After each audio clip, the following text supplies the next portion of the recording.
Você cresceu ouvindo falar de Lampião e Maria Bonita. O forró, a cerâmica, a lenda do sertão. É uma história que o Brasil inteiro acha que conhece. Mas tem uma coisa que quase ninguém sabe sobre o fim dessa história. O verdadeiro fim. Não o que te contaram na escola, o que realmente aconteceu naquela madrugada no sertão de Sergipe. A morte brutal de Lampião e Maria Bonita. Mas isso não foi o pior. Acredite. O pior foi o que fizeram depois de mortos. Tiveram as cabeças cortadas, conservadas em sal grosso, exibidas por cidades do Nordeste e guardadas em potes de formol no Instituto Médico em Fortaleza por 31 anos. E olha, quando eu descobri, fiquei sem acreditar que isso aconteceu aqui, no Brasil. E vou te contar cada detalhe dessa história brutal. O começo. Para entender quem foi Lampião, a gente precisa primeiro entender onde ele nasceu e que mundo era esse. O sertão nordestino do início do século XX era um lugar que a maioria das pessoas hoje em dia mal consegue imaginar. Não tinha energia elétrica, não tinha estrada de verdade, não tinha hospital, não tinha delegacia que funcionasse, não tinha lei que chegasse onde precisava chegar. A seca voltava em ciclos implacáveis, matando o gado, destruindo a lavoura, expulsando famílias inteiras de suas terras. E no lugar do Estado, o que existia eram os coronéis, fazendeiros poderosos que mandavam e desmandavam como pequenos reis, que decidiam quem tinha terra, quem tinha trabalho, quem tinha proteção e quem não tinha nada disso.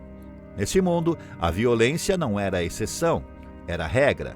Virgulino Ferreira da Silva nasceu em 7 de julho de 1897 em Serra Talhada, no sertão de Pernambuco. Filho de José Ferreira da Silva e Maria Lopes Ferreira, cresceu num contexto de pobreza e trabalho duro, como qualquer outro menino daquele interior. A família não era rica, mas tinha uma terra, tinha dignidade, tinha nome. Mas havia algo diferente em Virgulino desde cedo. Um dos olhos era ligeiramente desviado, resultado de uma doença na infância, dizem uns. E justamente por causa disso, ele aprendeu a compensar mirando sempre com o olho direito. O resultado foi que, ainda adolescente, Virgulino tinha uma precisão de tiro que deixava qualquer homem experiente com a boca aberta. O apelido Lampião veio daí. Quando ele atirava numa sequência rápida, o clarão da boca do rifle era tão constante e certeiro que parecia o piscamento repetido de um lampião de querosene. O nome pegou, e o nome ia pesar muito. Mas Virgulino não nasceu bandido. Esse é o ponto que mais gente esquece quando conta a história dele. A família Ferreira era trabalhadora. Tinha conflitos com outras famílias da região, como qualquer família do sertão tinha. Brigas por terra, por água, por honra, mas eram conflitos que iam e vinham. Até que em 1920, quando Virgulino tinha 23 anos, um desses conflitos escalou de vez. A rivalidade com a família Saturnino chegou ao ponto de uma emboscada, e nessa emboscada, o pai de Virgulino, José Ferreira, foi morto na frente de casa. Qualquer filho ficaria destruído. Qualquer filho iria esperar que a justiça tomasse conta. Só que a polícia, em vez de investigar o assassinato, escolheu perseguir a família da vítima. A família Ferreira virou suspeita, virou alvo. Virgulino e os irmãos Antônio e Divino não tiveram escolha. Entraram para o cangaço. E aqui está a crueldade mais funda dessa história toda. Lampião não escolheu o caminho do crime por maldade, por prazer, por falta de caráter. Ele foi empurrado para esse caminho por um sistema que matou o pai dele e depois foi atrás da família da vítima. O sistema criou o monstro e depois ficou 20 anos tentando matar o monstro que criou. O cangaço era um fenômeno único no mundo. Grupos de homens armados e mais tarde mulheres que viviam em movimento constante pelo sertão, sem endereço fixo, sem família para proteger, sem raiz. Atacavam fazendas, sequestravam coronéis por resgate, cobravam passagem de quem cruzasse seu caminho e às vezes eram contratados pelos próprios políticos locais para combater inimigos. Era um sistema torto, brutal, fascinante. E Lampião ia se tornar símbolo maior de tudo isso. O governo que pediu ajuda ao bandido. Em 1926, aconteceu algo que até hoje deixa qualquer pessoa de boca aberta. O governo federal brasileiro estava enfrentando a Coluna Prestes, uma revolta militar que atravessava o país de ponta a ponta, de sul a norte, com milhares de soldados rebeldes em marcha. O governo precisava deter esse avanço no sertão nordestino. E sabe o que fizeram? Foram pedir ajuda para o Lampião. Isso mesmo, o governo do Brasil se sentou com o maior fora da lei do país e propôs um acordo oficial. Se Lampião ajudasse a combater a Coluna Prestes no sertão, receberia uma patente militar honorária, o perdão por todos os crimes cometidos até ali e pagamento regular como soldado do governo. Lampião aceitou sem pestanejar. Em março de 1926, na cidade de Juazeiro do Norte, no Ceará, a mesma cidade do famoso Padre Cícero, ele foi recebido como aliado do Estado. Recebeu uniforme, chapéu de couro oficial, uma espada e o título de capitão honorário do Exército Brasileiro. Fotografias foram tiradas. Era oficial. Mas a Coluna Prestes mudou de rota e saiu do alcance do sertão nordestino antes que Lampião pudesse fazer qualquer coisa. E o governo, sem precisar mais dele, simplesmente abandonou o acordo. Sem aviso, sem explicação, sem perdão. Lampião voltou para o cangaço. Só que agora com um ódio diferente. Antes, ele lutava por sobrevivência e vingança familiar. Agora ele havia sido usado e descartado pelo próprio Estado que o perseguia. E a violência do bando foi escalando de um jeito que o Nordeste nunca havia visto. O ataque a Mossoró e a maior humilhação. Em junho de 1927, Lampião tomou uma decisão que dizia muito sobre o estado de espírito dele naquele momento. Decidiu atacar Mossoró. Mossoró era a segunda maior cidade do Rio Grande do Norte. Uma cidade grande, com mais recursos, mais resistência, mais gente. Não era o alvo típico do cangaço. Mas Lampião estava no auge da arrogância e da confiança. Seu bando tinha quase 60 homens armados e havia vencido tudo o que encontrou pela frente nos últimos anos. Só que o prefeito de Mossoró, Rodolfo Fernandes, havia se preparado. Armou os civis, organizou grupos de resistência, posicionou atiradores em pontos estratégicos da cidade. Quando o bando de Lampião entrou em Mossoró, no dia 17 de junho de 1927, foi recebido a tiros de todos os lados. A batalha durou horas. 2 cangaceiros morreram, vários ficaram feridos. E pela primeira e única vez na carreira, Lampião teve que recuar. Sair pela porta dos fundos, vaziozinho, sem o que foi buscar.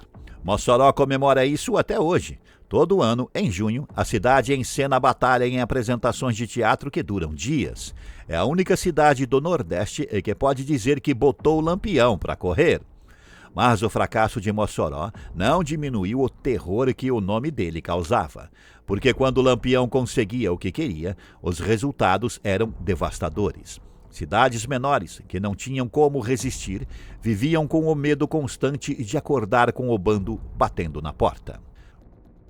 Maria Bonita, o amor que ninguém esperava. Em 1929, aconteceu algo que absolutamente ninguém esperava de um homem como Lampião. Ele se apaixonou de verdade. Maria Gomes de Oliveira tinha 22 anos. Era casada com um sapateiro chamado Zé Neném e morava na cidade de Cabrobo, em Pernambuco. A versão mais aceita diz que ela viu Lampião numa visita do bando à região e quis ir embora com ele, que foi ela que tomou a iniciativa. Outras versões dizem que ele a levou à força num primeiro momento. Mas os registros históricos, as entrevistas com pessoas que conviveram com o bando e o próprio comportamento dos dois ao longo dos anos seguintes sugerem que o que havia entre eles era genuíno. Maria abandonou tudo, o marido, a casa, a segurança de uma vida normal e foi viver no cangaço. Ela se tornou a primeira mulher do bando. E com ela, outras foram chegando, esposas e companheiras de cangaceiros. A presença feminina mudou a dinâmica do grupo de maneiras que os historiadores ainda debatem hoje. Maria Bonita, como ficou conhecida por ser considerada bonita demais para a vida que levava, aprendeu a atirar, a andar quilômetros a pé pelo sertão com o grupo, a curar ferimentos com o que havia disponível na caatinga. Era dureza e ternura ao mesmo tempo. Os dois tiveram uma filha, Expedita, que sobreviveu ao fim porque havia sido deixada aos cuidados de parentes algum tempo antes da emboscada final. E quando o fim chegou, Maria Bonita estava do lado de Lampião. Morreu na mesma madrugada que ele, com a mesma bala. Antes de seguirmos, queremos garantir que você está acompanhando e curtindo o conteúdo até aqui. Comente a frase "Quero mais histórias". É rapidinho e assim você ajuda no alcance do nosso vídeo. E ainda poderá ser fixado nos comentários, demonstrando sua presença. A vida em fuga e o universo do cangaço. Você já parou para pensar como era a vida real do bando de Lampião no dia a dia? Porque tem uma imagem romantizada do cangaço que não corresponde à realidade. A realidade era exaustiva. O grupo nunca ficava mais de alguns dias no mesmo lugar. Andavam a pé e a cavalo por léguas de caatinga, sob um calor de 40 graus, carregando armas, munição, alimentos. Dormiam no chão, em grutas, em fazendas de aliados. Tomavam banho quando havia água disponível, que no sertão nordestino, em época de seca, não era garantido. E viviam com o ouvido constantemente no chão, atentos a qualquer sinal das volantes, os grupos policiais que os caçavam. Estima-se que, ao longo de quase 20 anos de cangaço, o bando de Lampião percorreu mais de 120 municípios em 7 estados do Nordeste: Pernambuco, Alagoas, Sergipe, Bahia, Paraíba, Ceará e Rio Grande do Norte. Atacou cidades, sequestrou fazendeiros ricos, cobrou taxas de passagem, incendiou propriedades de inimigos. Mas aqui está a contradição que faz a história dele ser tão complexa. Ao mesmo tempo que era temido e brutal com os inimigos, Lampião também distribuía dinheiro e comida para os pobres em muitas das comunidades por onde passava. Protegia sertanejos do abuso de coronéis. Castigava capangas que oprimiam gente simples. Por isso, em muitos lugares, as portas se abriam voluntariamente para ele. Famílias escondiam o bando, forneciam informações sobre a polícia, guardavam segredos. Lampião era o vilão e o herói, dependendo de qual lado da cerca você estava. E foi justamente essa ambiguidade, essa capacidade de ser monstruoso e humano ao mesmo tempo, que transformou ele numa lenda que o Brasil nunca conseguiu enterrar de vez, mesmo depois de tentar enterrar literalmente. A traição e o cerco final. Em 1938, Lampião tinha 40 anos e o mundo ao redor estava mudando rápido demais para ele acompanhar. Getúlio Vargas havia consolidado o Estado Novo em 1937. O governo central estava investindo pesado no fortalecimento das polícias estaduais do Nordeste. Novas armas, novas táticas, melhor coordenação entre os estados e uma pressão política enorme para acabar de uma vez por todas com o cangaço, que era visto internacionalmente como um símbolo do atraso e da desordem do Brasil. O tenente João Bezerra de Menezes, da Polícia de Alagoas, era um dos homens mais determinados nessa missão. Diferente de muitos oficiais que tentaram antes dele, João Bezerra não era impulsivo, era paciente, metódico.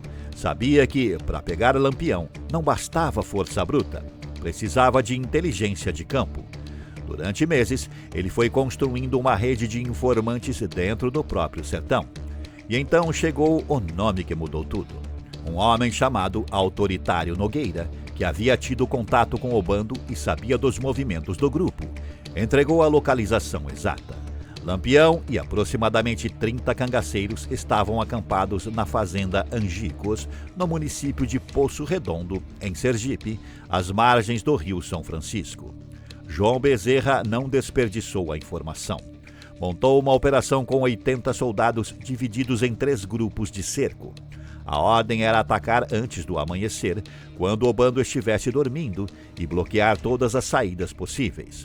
Na noite do dia 27 para 28 de julho de 1938, os soldados marcharam em silêncio absoluto até a posição. Nenhuma luz, nenhuma conversa. Cada homem sabia exatamente onde ficava. Lampião que por 18 anos havia sobrevivido a dezenas de emboscadas, que tinha um instinto aguçado de um animal que vive permanentemente em fuga, que dormia sempre com o revólver na mão, nessa noite específica não acordou a tempo. Os historiadores debatem até hoje por quê. Uns dizem que a sentinela falhou, outros dizem que o bando estava exausto após dias de caminhada intensa e o sono era mais profundo que o normal. Tem quem diga que Lampião estava adoecido. Ninguém sabe ao certo. O que se sabe é que quando os tiros começaram, às 4:30 da manhã, a maioria do bando ainda estava dormindo. O confronto durou menos de 20 minutos. A execução e o que aconteceu depois. Quando o silêncio voltou à Grota dos Angicos naquela madrugada, o saldo era devastador. 11 cangaceiros mortos, entre eles Lampião, Maria Bonita e outros membros do núcleo central do bando, incluindo o Corisco. Não me corrijo. Corisco sobreviveu a Angicos e foi morto separadamente em 1940. Mas a essência do grupo havia sido eliminada ali. Os sobreviventes do bando, que conseguiram escapar no caos da madrugada, se dispersaram. O cangaço, enquanto força organizada, havia acabado. Mas aqui vem a parte que mais choca. João Bezerra sabia de algo muito importante. Ninguém ia acreditar que Lampião estava morto apenas pela palavra de um tenente. Esse homem havia sumido tantas vezes, havia escapado de tantas armadilhas, havia sobrevivido a tantos confrontos que sua morte inevitavelmente seria questionada. Rumores iriam circular pelo sertão. Gente supersticiosa ia dizer que ele tinha escapado de novo, que era imortal. Precisava de uma prova inegável. Uma prova que o povo do Nordeste inteiro pudesse ver com os próprios olhos. Uma prova que não deixasse margem para dúvida. E foi aí que João Bezerra tomou uma decisão que choca até hoje. Ordenou a decapitação dos 11 corpos. As cabeças, incluindo a de Lampião e a de Maria Bonita, foram cortadas ali mesmo, no chão da Grota dos Angicos, lavadas com água do rio e colocadas em latas de querosene com sal grosso para conservação. E então foram exibidas. A caravana percorreu cidades do Nordeste inteiro, primeiro em Piranhas, Alagoas, depois em Maceió, a capital. Multidões imensas foram ver aquelas cabeças com os próprios olhos. Filas de pessoas que queriam se certificar pessoalmente de que o pesadelo havia terminado. Crianças no colo dos pais, idosos que haviam vivido décadas sob o terror do nome de Lampião. Fotografias foram tiradas, jornais publicaram as imagens. O governo queria que o Brasil inteiro soubesse. E então, as cabeças foram para Fortaleza, no Ceará, onde ficaram conservadas em formal, dentro de potes de vidro, no Instituto Médico Legal, como peças de museu, por 31 anos. Você leu certo. 31 anos as cabeças de Lampião, de Maria Bonita e dos outros cangaceiros ficaram expostas. Visitantes iam ver, estudiosos examinavam. Era troféu, era ciência, era aviso. Só em 1969, quando Lampião estaria com 72 anos se estivesse vivo, o arcebispo de Maceió, Dom Adelmo Cavalcante Machado, tomou a iniciativa de organizar o sepultamento cristão dos crânios. Eles foram enterrados num cemitério em Santa Brígida, na Bahia, onde moravam parentes dos cangaceiros. E a história dos restos mortais de Lampião ainda não tinha terminado.